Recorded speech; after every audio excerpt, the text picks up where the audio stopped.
Imagine your room is a mirror. What do you see? Do you see a calm, clear, and peaceful reflection? Or do you see a landscape of chaos? A pile of clothes that has become a permanent resident on that one chair. A mountain of dishes in the sink. A scattering of papers, and cups, and unopened mail.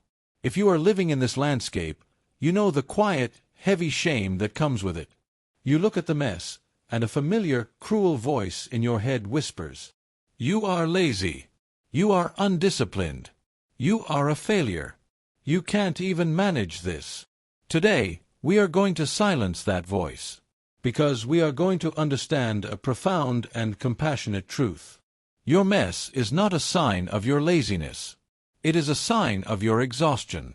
It is a logical and deeply intelligent, external reflection of your internal world. You are not messy because there is something wrong with you. You are messy because you are hurting. Let's reframe this. The state of your room is not a measure of your character. It is a measure of your capacity. Think of your mental and emotional energy as a finite resource, like a glass of water. Every task in your life requires a sip of that water. Getting out of bed, showering, answering an email, making a decision. For a person with a regulated nervous system, these tasks require a very small sip.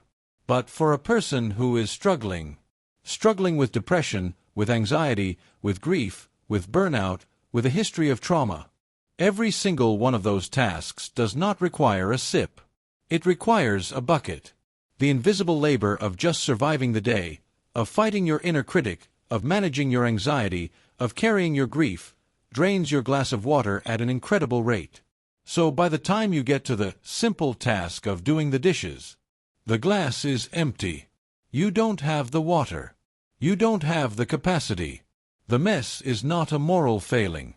It is an energetic deficit. Let's look at the specific languages that the mess can speak. Sometimes, the mess is the language of depression.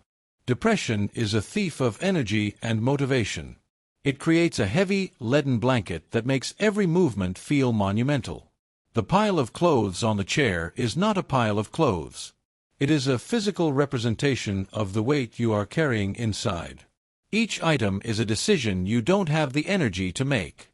Where does this go? Does it need to be washed? Do I have to fold it? For a brain that is depleted, this is too much.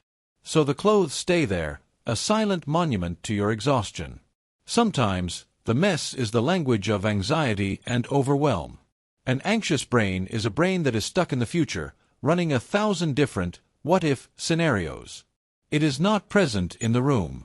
And when you are not present, you cannot engage with the physical reality of your space. The clutter builds up because your mind is literally somewhere else, fighting imaginary fires. An overwhelmed brain can also lead to clutter blindness. The mess becomes so visually overwhelming that your brain simply starts to edit it out, so it can conserve its energy to focus on the perceived threats. Sometimes, the mess is the language of ADHD. For a brain with ADHD, the challenge is often with executive functions. This is the brain's project manager, responsible for things like organizing, planning, and initiating tasks. The mess is not about not caring. It is about not being able to see the steps. The task of cleaning the room feels like one giant, impossible mountain. The brain doesn't know where to start, so it doesn't start at all. This leads to a cycle of shame, which further depletes the dopamine the brain needs to get motivated, making the paralysis even worse. And often, the mess is the language of trauma. If you grew up in a chaotic environment, mess can feel, on a subconscious level, like a familiar and strangely safe state. Calm and order can feel unsettling and foreign. Or, if your trauma is connected to a violation of your personal space, the mess can be a form of protective armor. It is a subconscious way of creating a barrier, a wall, that keeps others at a distance and protects your vulnerable space from being entered or controlled. So if this is your reality, what is the path forward? The first and most important step is to drown the voice of shame with a tidal wave of compassion. You must look at your mess, and instead of seeing evidence of your failure, you must see it as a beautiful and heartbreaking testament to your struggle. You can say to yourself, with great love, "Wow, I must have been really going through it.